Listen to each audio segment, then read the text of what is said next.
بسم اللہ الرحمن الرحیم نحمدہ ونصلی علی رسولہ الکریم اما بعد فاعوذ باللہ من الشیطان الرجیم بسم اللہ الرحمن الرحیم قال اللہ تبارک و تعالی شہر رمضان الذی انزل فیہ القرآن صدق اللہ العظیم۔ عزت مآب پروفیسر ڈاکٹر رو عمران حبیب صاحب، ڈین فیکلٹی آف لا، برادر عزیز deputy D S A faculty of law جناب عمیر رزاق بھٹی صاحب، جناب شعیب الطاف صاحب، اسد صاحب، لا ڈپارٹمنٹ کے اسٹوڈنٹس، السلام علیکم ورحمۃ اللہ وبرکاتہ۔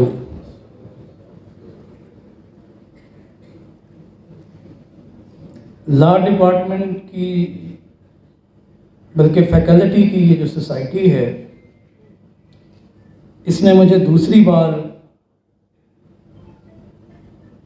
آپ سے بات کرنے کا موقع عطا کیا۔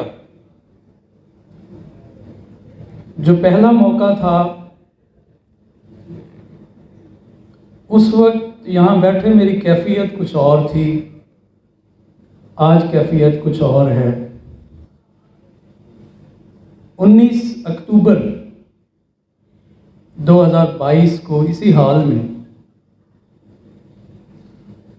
اس وقت جناب آفتاب گیلانی صاحب بھی تشریف فرما تھے، رو عمران حبیب صاحب نے بھی سیرت طیبہ کے عملی پہلو کے حوالے سے بڑی فکر انگیز گفتگو کی تھی۔ تو اس دن میری کیفیت بالکل ہی عجیب تھی، وہ یہ کہ 19 اکتوبر کو آپ کا یہ پروگرام تھا اور 25 اکتوبر کو میرا بائی پاس شیڈول تھا، اور صرف 4-5 دن اور یاس اور امید کی کیفیت میں جب مجھے میسج ملا تو یوسف ہیں وہ آئے تھے اور انہوں نے کہا کہ سوسائٹی آپ کو سننا چاہتی ہے، تو کچھ ہیزیٹیٹ کر رہے تھے، تو میں نے کہا کہ نہیں، چونکہ بات رسول اللہ صلی اللہ علیہ وسلم کی تذکرے کی ہے، تو جب تک سانس ہے اور کہیں موقع ملتا ہے تو کم از کم میں تو ضرور حاضر ہوں گا، اور اپنی تائیں میں نے جو اللہ تبارک و تعالیٰ کی توفیق سے کہہ سکتا تھا۔ آج جو میں سوچ کے آیا تھا، یقین مانیے وہ سب بھول گیا۔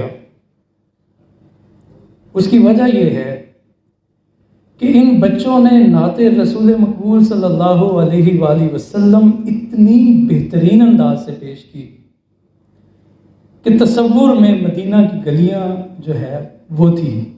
یہ جوان بچہ بیٹھا ہے، جب اس نے وہ رمضان میں مدینہ طیبہ کی بات کی، یقین مانیے میں تو وہاں تھا۔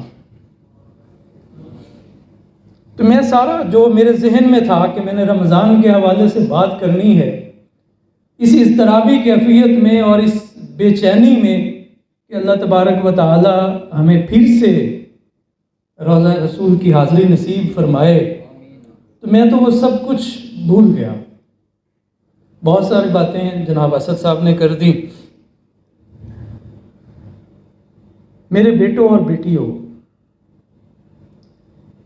اللہ تبارک و تعالیٰ نے ہمیں پیدا کیا اور اس پیدا کرنے کا ایک مقصد تھا، وہ اللہ نے خود بیان کیا۔ اللہ تبارک و تعالیٰ فرماتے ہیں وَمَا خَلَقْتُ الْجِنَّ وَالْإِنسَ إِلَّا لِيَعْبُدُونَ، کہ میں نے تمام جنوں اور انسانوں کو عبادت کے لیے پیدا کیا۔ اب عبادت کا مفہوم کیا ہے؟ عبادت کا فلسفہ کیا ہے؟ آج کا جو جوان ہے وہ صرف یہ سمجھتا ہے کہ نماز پڑھ لی، روزہ رکھ لیا، صاحب زکوٰۃ ہیں، صاحب مال ہیں تو زکوٰۃ دے دی، تو اس چیز کا نام عبادت ہے۔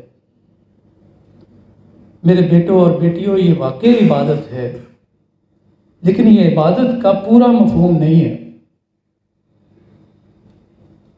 عبادت کا پورا مفہوم یہ ہے، یہ عبد، یہ ہم ایک لفظ سنتے ہیں عبد، عبداللہ، اللہ کا بندہ، عبودیت، بندگی۔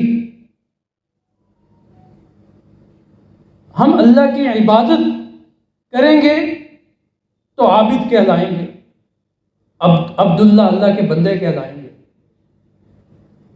تو عبادت صرف نماز، روزہ، زکوٰۃ اور حج کا نام نہیں ہے۔ عبادت کا مفہوم یہ ہے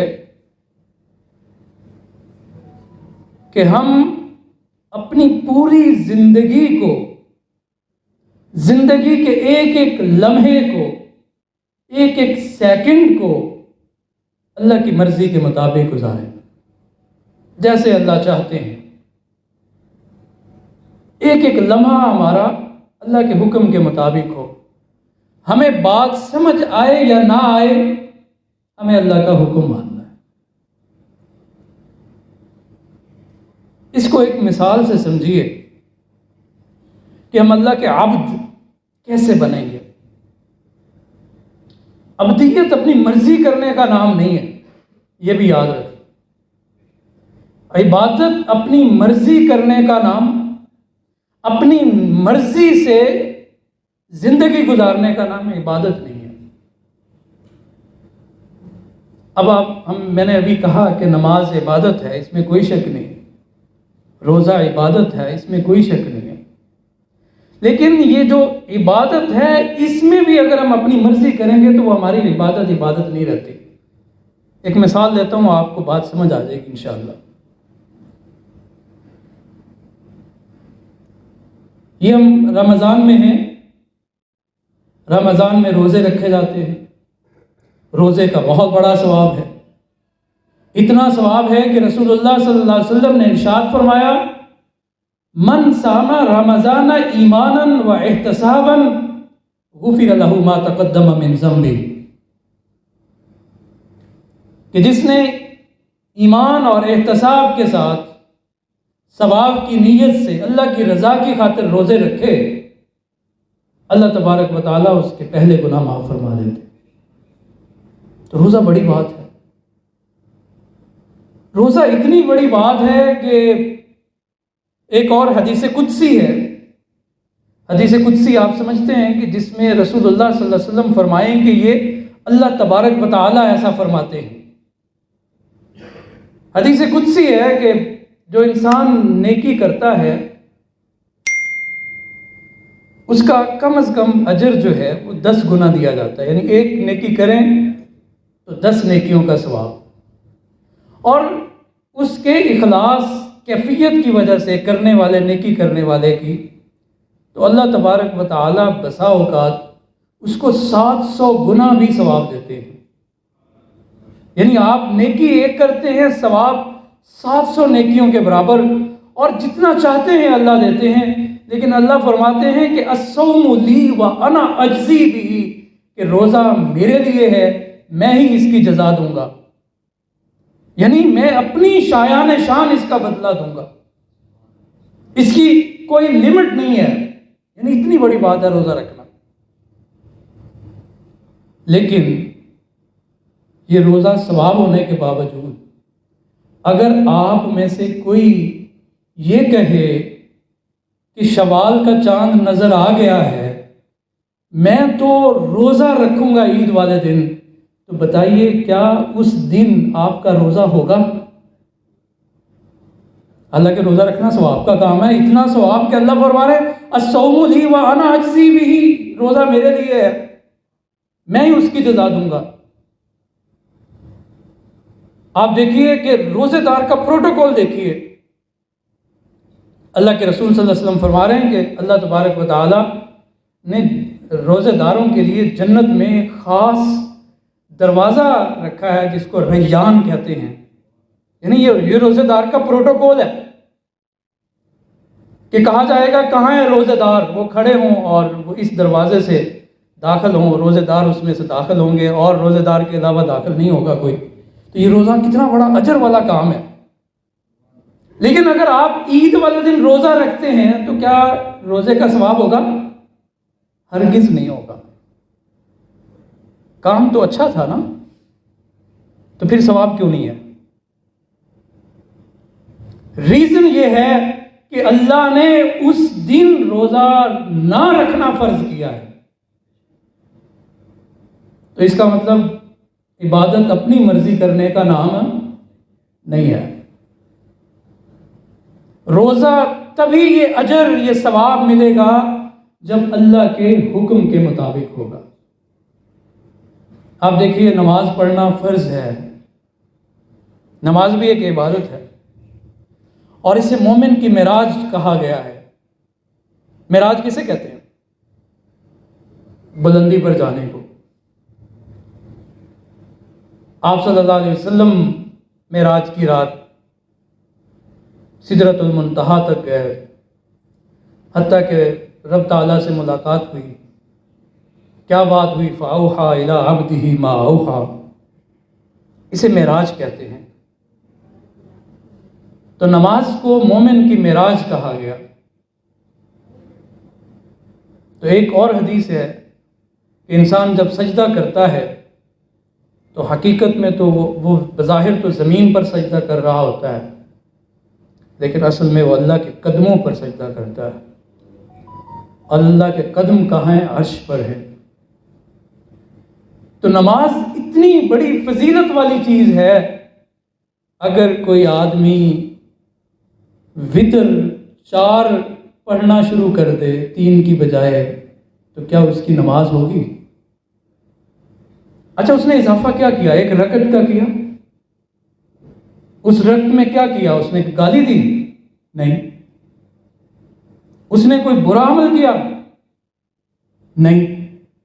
اس رکعت میں اس نے اللہ کی حمد بیان کی، قرآن پاک کی تلاوت کی، رکوع میں گیا تو سبحان ربی العظیم کہا، سجدے میں گیا تو سبحان ربی العالی کہا۔ کیا زیادتی کی؟ اچھا کام کیا نا۔ لیکن اس جو 1 رکعت اس نے وتر میں زیادہ کی ہے، اس نے باقی 3 رکعتوں کو بھی برباد کر دیا۔ کیوں؟ وہ اللہ اور اس کے رسول کی مرضی کے مطابق نہیں ہے۔ تو عبادت کرنی ہے اللہ اور اس کے رسول کی مرضی کے مطابق، پھر وہ عبادت ہے۔ اور پھر عبادت صرف یہ نہیں ہے کہ آپ نے نماز پڑھ لی، روزہ رکھ لیا، زکوٰۃ دے لی۔ یہ عبادت کا تصور اس سے آگے ہے۔ آپ کا زندگی کا ایک ایک لمحہ، آپ کوئی بھی کام کر رہے ہیں، آپ تجارت کر رہے ہیں، لیکن نیت کیا ہے؟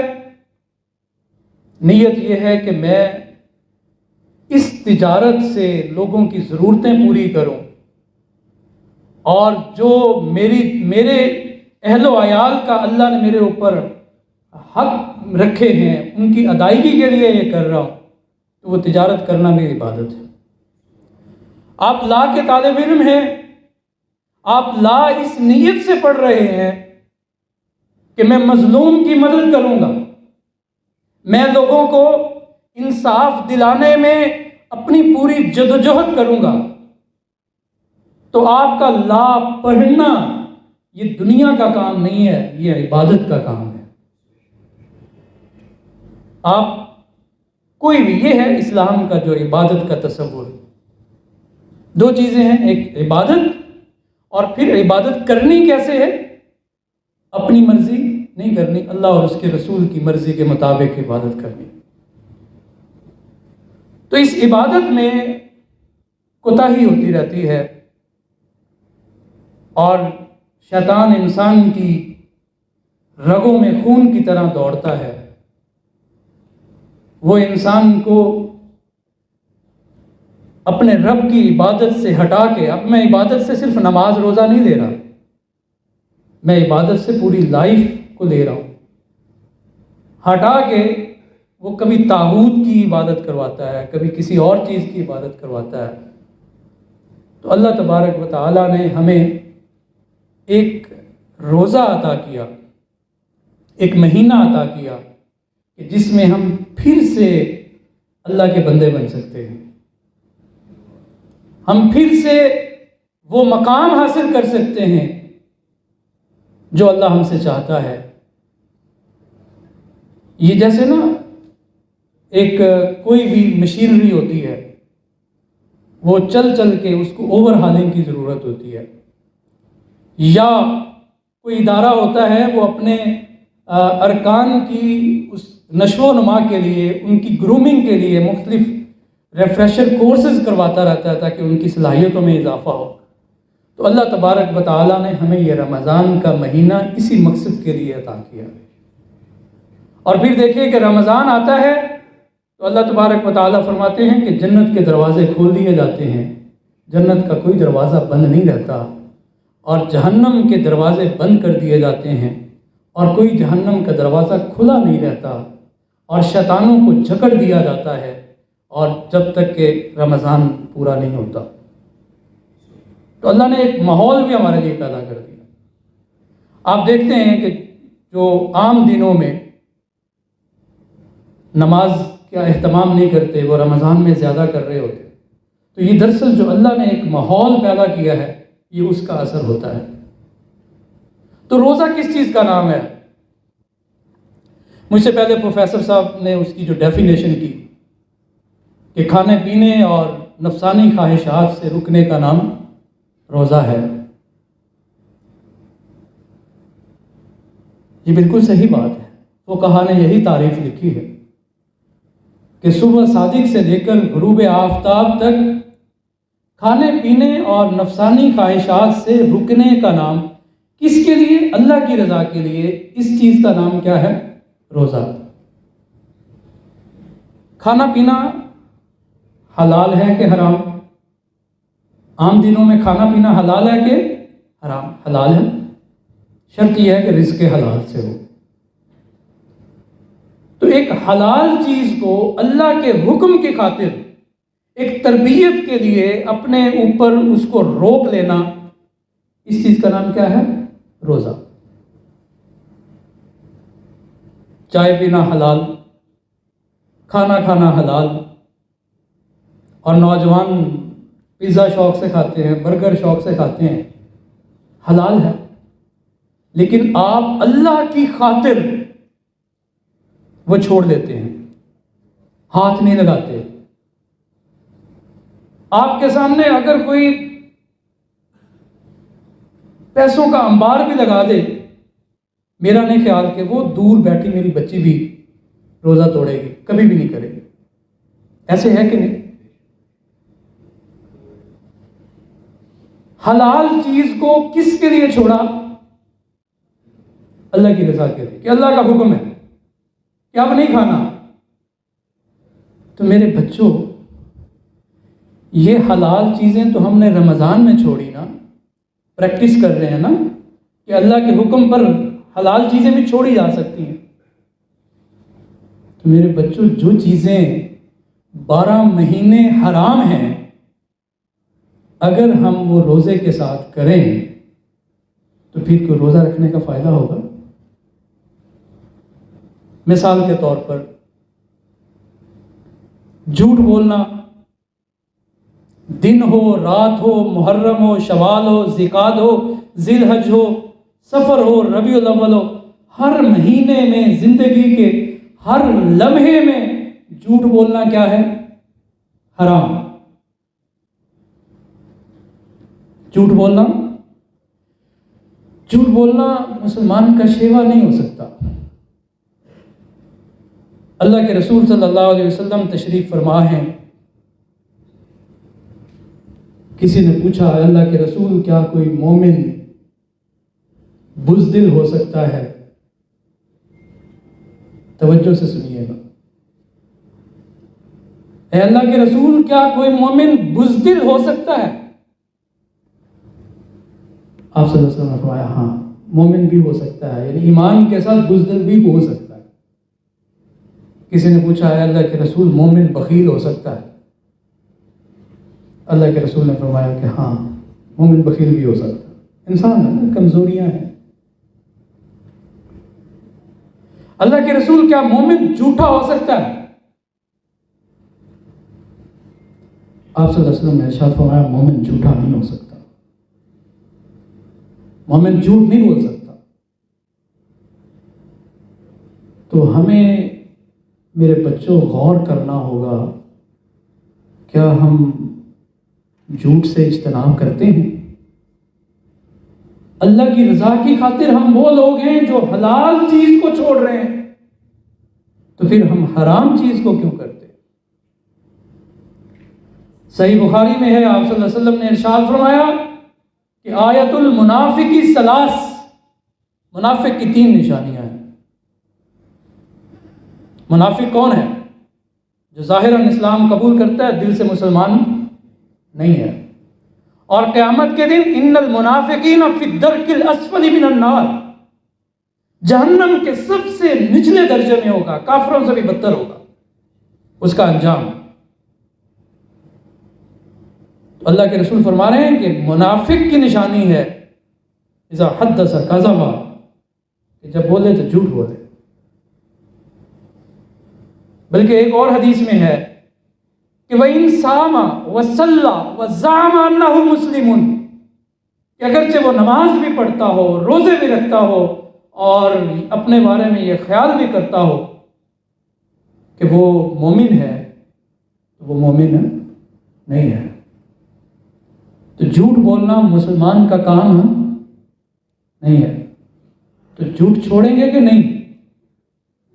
اور اللہ کی خاطر حلال چیزوں کو چھوڑنے والوں، جھوٹ بولنا ہر لمحے حرام ہے۔ اچھا، ایک اور چیز ڈاکٹر صاحب نے بھی بات کی تھی، اس کی غیبت کرنا، پیٹھ پیچھے کسی کی برائی کرنا، یہ ہمارا قومی المیہ بن گیا۔ ہم جہاں بھی بیٹھتے ہیں، 4 دوست، تھوڑی دیر بعد کسی نہ کسی ذکر آ جاتا ہے، کسی 5ویں کا، وہ ایسا ہے، وہ ویسا ہے۔ اگر تو وہ ایسا ویسا نہیں ہے تو پھر تو یہ بہتان ہے۔ اگر وہ واقعی ایسا ویسا ہے تو پھر یہ کیا ہے؟ غیبت ہے۔ اس کا گناہ کتنا ہے؟ آپ کو اس کا اندازہ ہے؟ یہ کتنا بڑا گناہ ہے؟ سر نے حجرات، سورۃ الحجرات کا مفہوم بیان کیا، تقریباً اس آیت کی ساری چیزوں کو بیان کیا۔ اللہ فرماتے ہیں وَلَا يَغْتَبْ بَعْضُكُمْ بَعْضًا، تم ایک دوسرے کی غیبت نہ کیا کرو، پیٹھ پیچھے برائی نہ کیا کرو۔ أَيُحِبُّ أَحَدُكُمْ أَن يَأْكُلَ لَحْمَ أَخِيهِ مَيْتًا فَكَرِهْتُمُوهُ۔ غور کریں، اللہ فرماتے ہیں کیا تم اس بات کو پسند کرتے ہو کہ اپنا مردہ بھائی کا گوشت کھاؤ؟ ذرا تصور میں لاؤ، آپ کے بھائی کی ڈیڈ باڈی پڑی ہو، آپ چھری کانٹا لے آئیں کہ جی میں نے اپنے بھائی کا گوشت کھانا ہے، کوئی تصور کر سکتا ہے؟ فَكَرِهْتُمُوهُ، تمہیں اس سے گھن آتی ہے، تم اسے ناپسند کرتے ہو۔ تو میرے بھائی، غیبت کرنا اتنا بڑا گناہ ہے جتنا اپنے مردہ بھائی کا گوشت کھانا۔ تو روزہ رکھ لیا، کھانا چھوڑ دیا، پینا چھوڑ دیا، لیکن غیبت جو حرام تھی اسے کر رہے ہیں، تو کیا یہ ٹھیک کر رہے ہیں؟ پھر جو ڈاکٹر صاحب نے ایک حدیث بیان کی کہ اللہ کو تمہارے بھوکا پیاسا رہنے کی ضرورت نہیں ہے۔